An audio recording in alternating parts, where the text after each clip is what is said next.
Hello दोस्तों, नमस्कार। तो हमारी आज की कहानी है राजा परीक्षित की एक गलती के कारण आया कलयुग। घटना अभिमन्यु के पुत्र राजा परीक्षित के राज्यकाल की है। राजा परीक्षित का जीवन बहुत पवित्र था। वे कुरु जंगाल देश के सम्राट थे। राजा परीक्षित को मालूम हुआ कि उनके राज्य में कलयुग का प्रवेश हो गया है, तो वे सेना लेकर दिग्विजय के लिए निकल पड़े। कली पुरुष की बहुत इच्छा थी कि मैं राजा परीक्षित के शरीर में प्रविष्ट हो जाऊं, क्योंकि जब राजा बिगड़ेगा तो प्रजा भी बिगड़ेगी। सौराष्ट्र में सरस्वती नदी के तट पर कली पुरुष ने राजा परीक्षित का कपट से स्पर्श करने का विचार किया और उसने अपनी माया रची। राजा परीक्षित ने एक स्थान पर आश्चर्यजनक दृश्य देखा कि धर्म रूपी बैल के 3 पैर किसी ने काट लिए हैं और बैल एक पैर पर खड़ा है। उसके पास में उन्हें एक अत्यंत मरियल सी गाय रूपी पृथ्वी मिली। उसके नेत्रों से आंसू झर रहे थे। बैल धर्म का स्वरूप है। सतयुग में धर्म के 4 अंग सत्य, तप, पवित्रता और दया है। सतयुग में चारों तरफ धर्म का बोलबाला था। त्रेता युग में धर्म का पहला पैर, द्वापर युग में दूसरा और कलयुग में तीसरा पैर भी कट गया। अर्थात सत्य, तप और पवित्रता रूपी धर्म के 3 पैर कट चुके हैं। अब केवल दान दया रूपी एक पैर पर ही धर्म टिका है।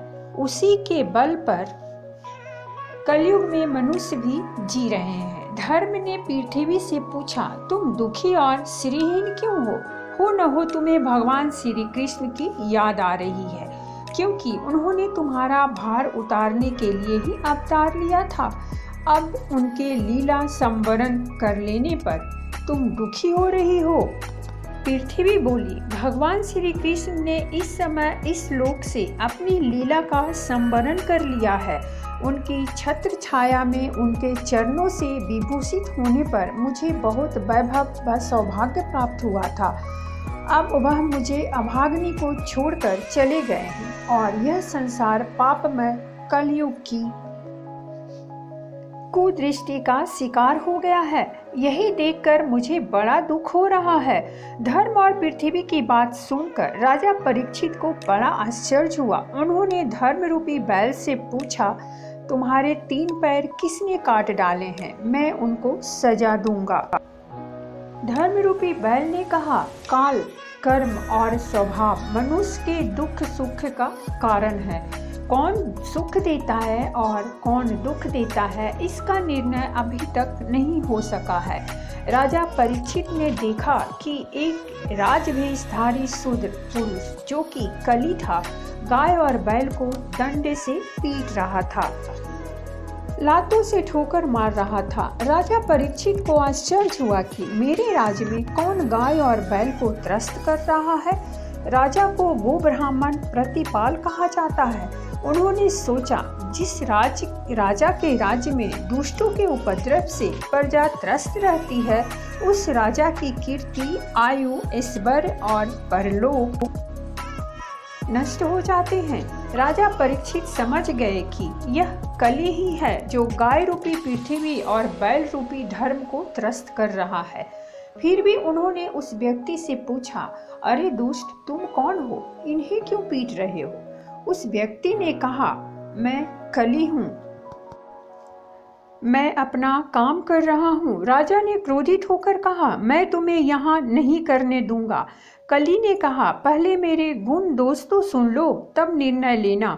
मेरे युग में धन संपत्ति के लिए भाई भाई लड़ेंगे। स्त्री पुरुष मर्यादा का उल्लंघन करने वाले होंगे।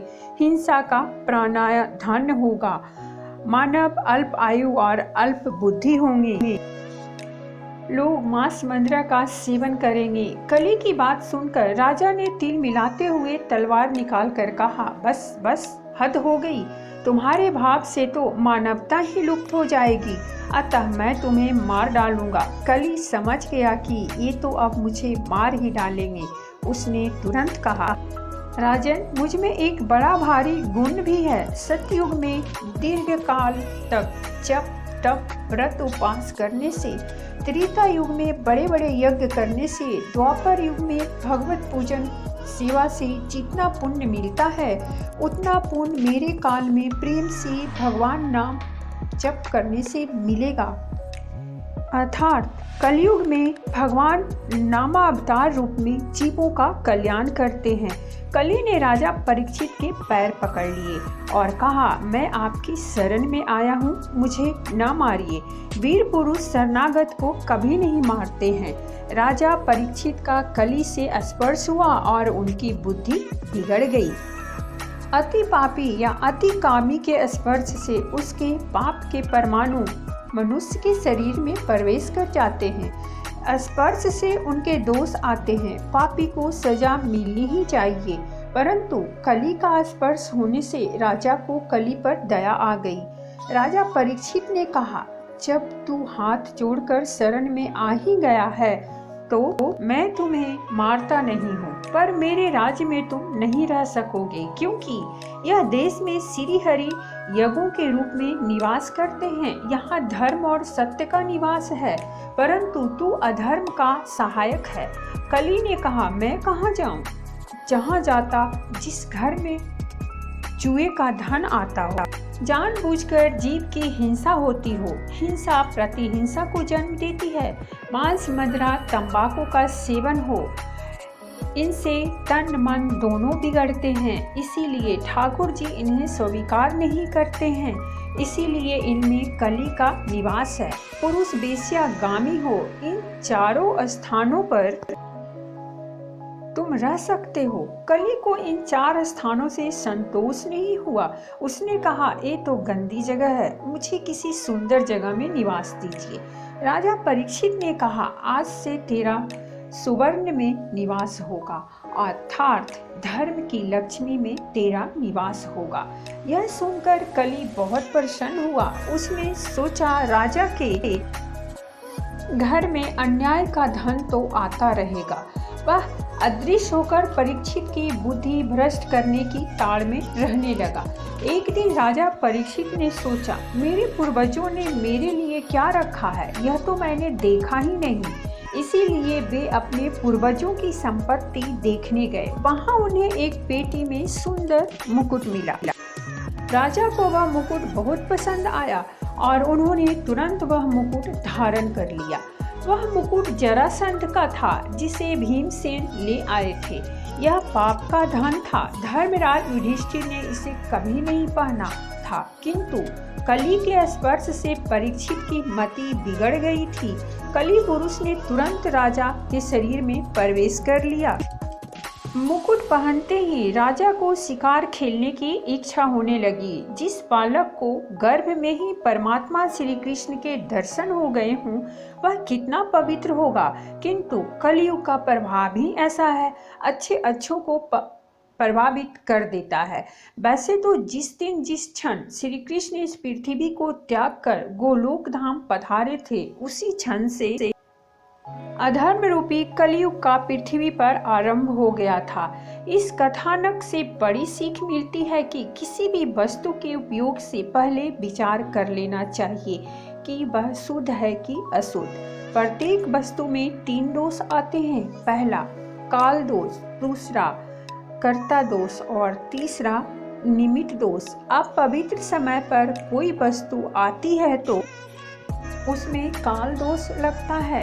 किसी पापी व्यक्ति की वस्तु लेने से कर्ता दोष होता है, जैसे पाप से धन कमाने वाले की वस्तु को लेना। किसी वस्तु का गलत उपयोग निमित्त दोष कहलाता है। इससे पाप के परमाणु मनुष्य के शरीर में प्रविष्ट हो जाते हैं और मनुष्य का मन बुद्धि बिगड़ने लगता है। वह दूसरों के प्रति छल कपट और प्रपंच करने लगता है। राजा परीक्षित और कलयुग के प्रसंग का वर्णन श्रीमद् भागवत के प्रथम स्कंद के 16वां या 17वें अध्याय में किया गया था। तो दोस्तों, ये थी हमारी आज की कहानी। अगर कहानी अच्छी लगी हो तो प्लीज़ हमारे चैनल को सब्सक्राइब कीजिए, वीडियो को लाइक और शेयर जरूर कीजिएगा।